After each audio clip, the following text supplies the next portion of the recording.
variation of G with mass and distance. This is the first, this is the second body. So this will be m. Initially we have kept it as m, but now this will let it as 2m, and this is the small m. Now the distance between their center remains the same d. So the first case will be of when the mass is doubled but the distance between the center is kept same. When the mass is doubled but the distance will be kept remains the same. So the distance will be remains same. In this condition we have the master formula of F is equals to G m by d square, isn't it? G capital M by d square. So in this case we'll simply write this as F is equals to G. This m has been now doubled, so this is 2m. This has been doubled, so at place of m we'll simply put क्या रखेंगे 2m into a small m by d square. So if we take this 2 as common, we can write gmm by d square. We have kept this 2 as common. So 2 gmm by d square, that is equals to, since gmm by d square is equals to f, isn't it? gmm by d square क्या हो जाएगा f. So यहाँ पे हम क्या लिख सकते हैं 2 into इस होल वैल्यू को हमने क्या किया है f. So 2f. So force will be doubled. When the mass is doubled, the force will be doubled. इसका सिंपल यहाँ से भी हम कर सकते हैं कि F is equals to gmm by d square है, तो यानी कि force is directly proportional to mass. तो अगर मास को डबल कर देंगे तो फोर्स भी क्या हो जाएगा, डबल हो जाएगा. सिंपल, यहाँ से भी हम इसको समझ सकते हैं. So the first condition when the mass is double but the distance remains the same, in this condition क्या हो जाएगा कि फोर्स भी डबल हो जाएगा. सिंपली फोर्स क्या हो जाएगा, डबल हो जाएगा.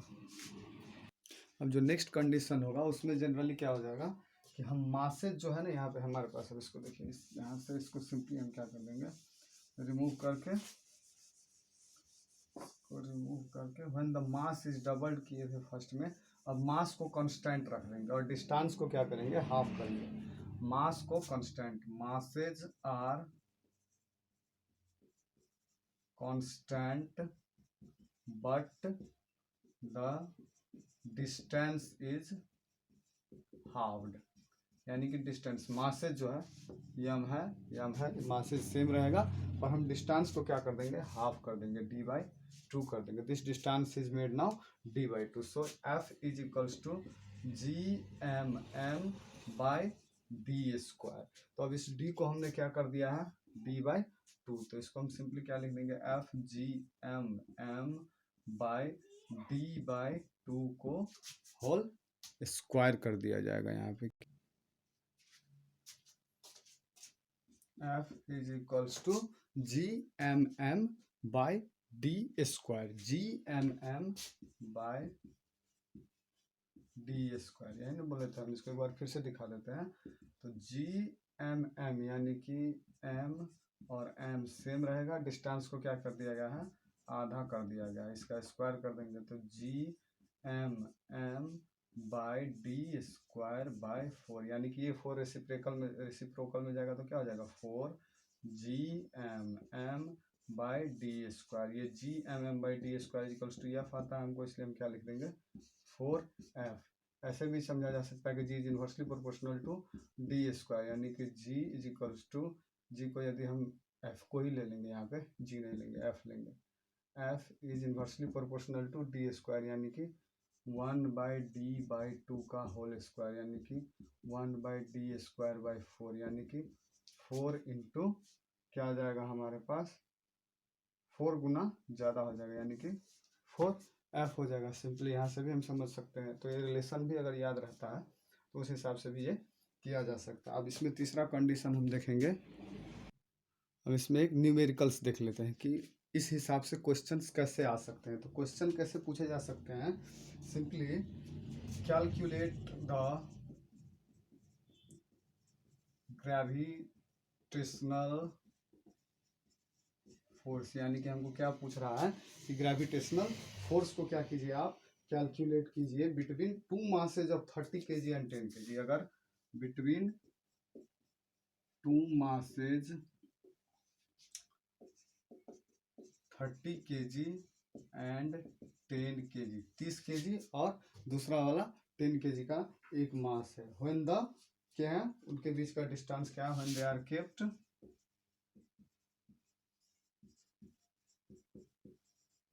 50 सेंटीमीटर अपार्ट।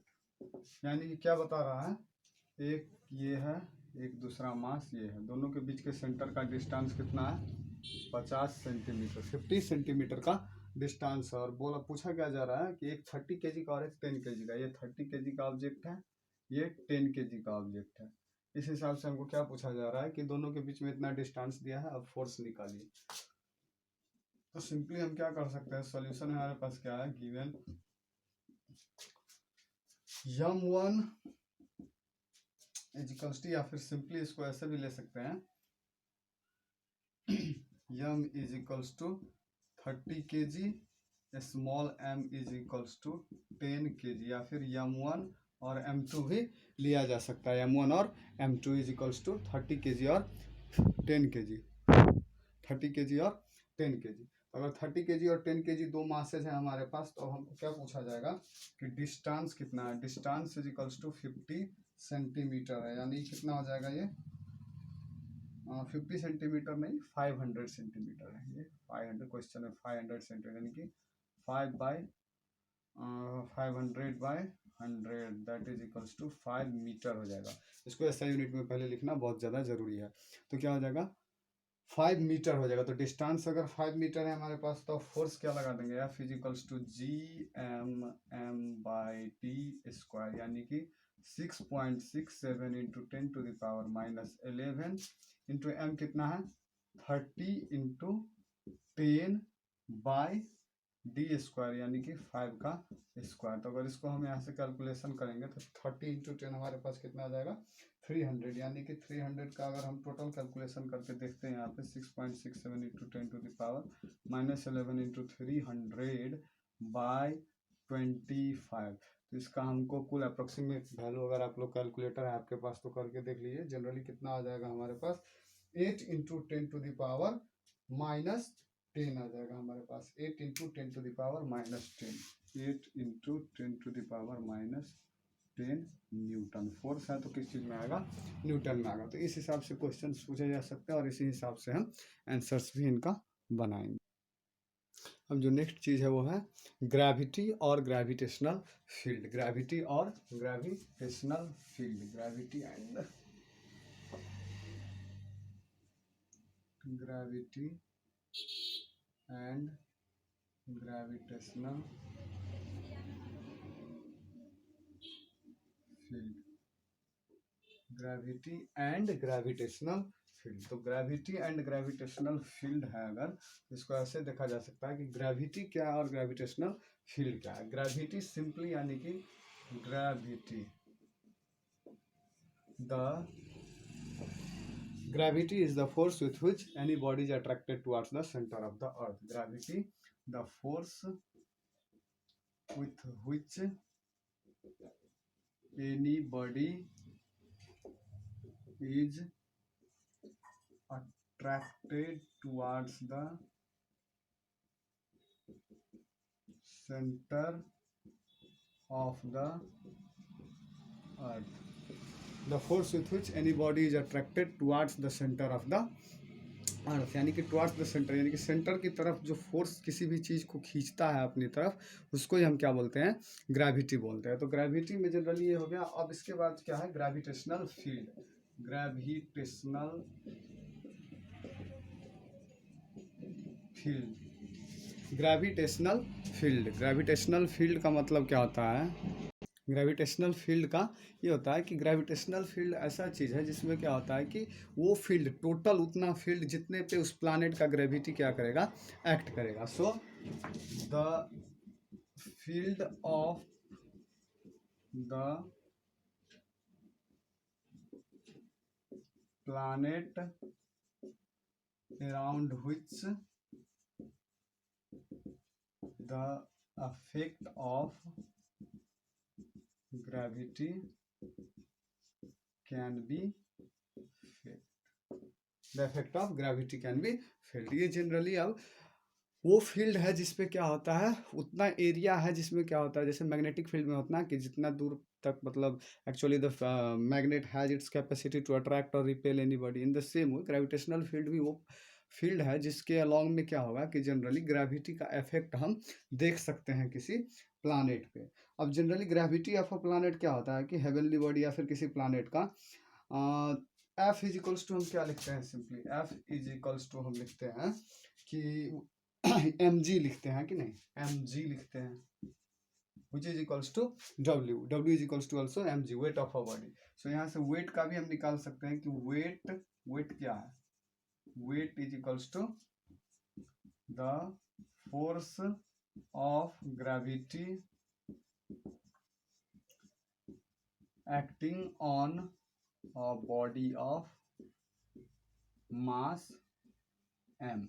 एक एम मास के बॉडी पे जो फोर्स ऑफ ग्रेविटी जितना, the force with which the earth attracts any body towards the centre of the towards its centre is called as क्या, उसको हम वेट बोल सकते हैं, weight is equals to M G. तो अगर इस हिसाब से हम देखें तो एफ के बराबर में हमारे पास क्या आया था, G M one M two या फिर G M M by D square, या फिर हम उसको रेडियस अगर हम लेते हैं, अगर अर्थ के सरफेस का रेडियस लेते हैं तो इसको हम आर भी बोल सकते हैं, क्या बोल सकते हैं, आर स्क्वायर, यानी कि G M M by R square. तो एफ इजिकल्स टू हमारे पास क्या आया है, M G equals to G M M by R square. तो यानी कि अगर हम इस एम और इस एम को यहाँ से अगर कट करें तो जी के लिए हमारे पास क्या आ जाएगा, G equals to G M by R square, g is equals to gm by r square। So g is directly proportional to the mass of a body and inversely proportional to the radius of the body or the square of the radius of the earth। अगर यही g अगर अर्थ के surface पे किसी भी body अगर कोई भी नीचे की तरफ आ रहा है तो उस हिसाब से क्या हो जाएगा यहाँ पे, acceleration due to gravity, acceleration due to gravity. तो अगर एक्सेलरेशन ड्यू टू ग्रेविटी हो जाएगा तो यानी कि ये क्या हो जाएगा, g is inversely proportional to are square, g is inversely proportional to are square. तो इसका मतलब क्या हो जाएगा कि acceleration produced on the surface of the earth is inversely proportional to the square of the radius of the earth, यानी कि radius जितना है अर्थ का उससे इनवर्सली प्रोपोर्शनल क्या हो जाएगा, जी हो जाएगा। यानी कि जी जितना बढ़ेगा आर उतना कम होगा और आर जितना बढ़ेगा जी उतना ही कम होगा। तो इसीलिए अर्थ के सरफेस के जितना ऊपर आप जाइएगा ग्रेविटी के क्या होता जाएगा, कम होता जाएगा। या फिर एक और होता है कि जितना डेप्थ में भी आप जाइएगा उतना भी क्या होता जाएगा कि जनरली ग्रेविटी कम होते जाएगा। सरफेस से जितना ऊपर जाइए उतना उतना कम होता जाएगा, सरफेस से अंदर भी जाइए तो क्या होता जाएगा कि ग्रेविटी कम होते जाएगा। So G is inversely proportional to R. तो इतना समझने के बाद the next thing we have to know is कि अर्थ पे जनरली ग्रेविटी कैसे डिफर करता है। तो अर्थ जनरली हमको क्या पता है कि अर्थ एक परफेक्ट गोलाकार या फिर परफेक्ट स्फीयर की तरह तो नहीं है, तो earth is not completely round. So in that case generally earth is like that. अब यहाँ से अगर हम इसको इस पार्ट में अगर ऐसे बांटें तो इस पार्ट में हमको क्या नजर आएगा कि ये जो इक्वेटर प्लेन है, ये इक्वेटर है, क्या है, इक्वेटोरियल प्लेन है ना, इक्वेटोरियल प्लेन। और ये जो है वो क्या है, तो हमको पास रेडियल या फिर हम क्या बोल सकते हैं इसको, पोल्स है। ये इक्वेटर है तो इसको हम क्या बोलेंगे, पोल्स। यहाँ से ये भी रेडियस है, ये भी रेडियस है, ये भी रेडियस है और ये भी रेडियस है। तो इस हिसाब से अगर हम देखें तो ये रेडियस जो है वो हमारे पास क्या है, ज़्यादा है। This radius is more, equatorial radius is more as the at poles the distance of the radius is less. तो जनरली इसी के कारण से पोल पे क्या होता है, हमको क्या पता है कि G is inversely proportional to are square, यानी कि अगर रेडियस बढ़ेगा तो क्या हो जाएगा, जी घटेगा। तो यहाँ पे क्या हो जाएगा, 9.78 मीटर पर सेकेंड स्क्वायर होता है जी का वैल्यू। और ऊपर पोल्स पे जनरली ये रेडियस देखिए कितना है, 9.83 मीटर पर सेकेंड स्क्वायर, यानी कि पोल्स पे रेडियस कम है, तो अगर रेडियस कम है यहाँ पे तो जी क्या है, ज़्यादा। So at poles G is more, है कि नहीं। और पोल्स पे क्या है, जी मोर है। और जो हमारे पास इक्वेटर, वहां पे रेडियस क्या है, radius is bigger. So the value of g is less at equator. इस हिसाब से हमारे पास क्या है कि इक्वेटर पर लेस है और पोल्स पे ज़्यादा है, because g is inversely proportional to are square. अगर हम इसका जनरली इन दोनों का अगर मीन लेंगे तो एवरेज में हम कितना लिख सकते हैं, एवरेज में इसको लिख सकते हैं 9.8 मीटर पर सेकेंड स्क्वायर। और यही वैल्यू हम क्या करते हैं, तो इक्वेशन से सॉल्व करने के लिए भी लेते हैं। तो ये हो गया अर्थ के सरफेस पे कितना ज़्यादा ग्रेविटी, कैसे जो है सो इक्वेटर पे कितना होगा, पोल्स पे कितना होगा। तो उस हिसाब से हमने इसको देख लिया।